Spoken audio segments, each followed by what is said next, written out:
Magandang umaga sa inyong lahat. Ako po si Blake Nigel S. Laksa, 13 years old from Halong Porac, Pampanga. Ang mapapanood niyo po ay ang pagsasalamat ko po sa aking mga magulang. Ma, salamat dahil kapag may problema ako, ay nandyan ka para sa akin.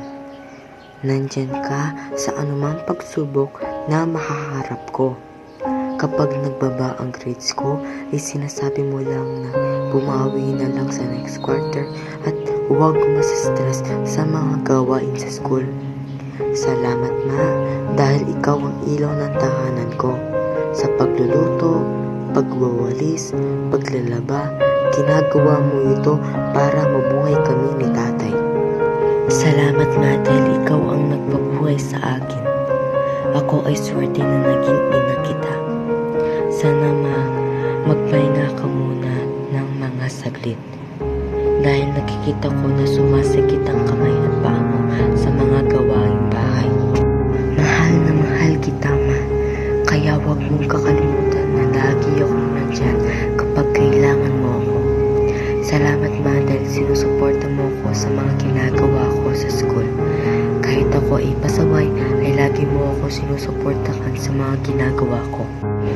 Ako ay nagpapasalamat na may ina akong masipag, mapagmahal, sumusuporta sa mga ginagawa ko, mapagpatawad, disiplinado, at nagmamalasakit sa akin. Tay, salamat dahil kapag may kailangan ako sa school ay binibigyan mo ako ng pera para bilhin ito. Sobra-sobra ka nang nagtatrabaho ay pinapabayaan mo na ang sarili mo. Babawi ako sa iyo tay kapag may trabaho na ako. Salamat tay dahil pinapasaya mo ako. Ako ay swerte na naging tatay kita. Nagpapasalamat ako sa iyo tay dahil alam ko na marami kang sakripisyo sa amin ni mama. Kaya mahal na mahal kita tay. Salamat tay dahil kapag malungkot ako ay nandyan ka para sa akin. Salamat tay, kundi sa iyo hindi ako magiging matapang at responsable sa buhay ko.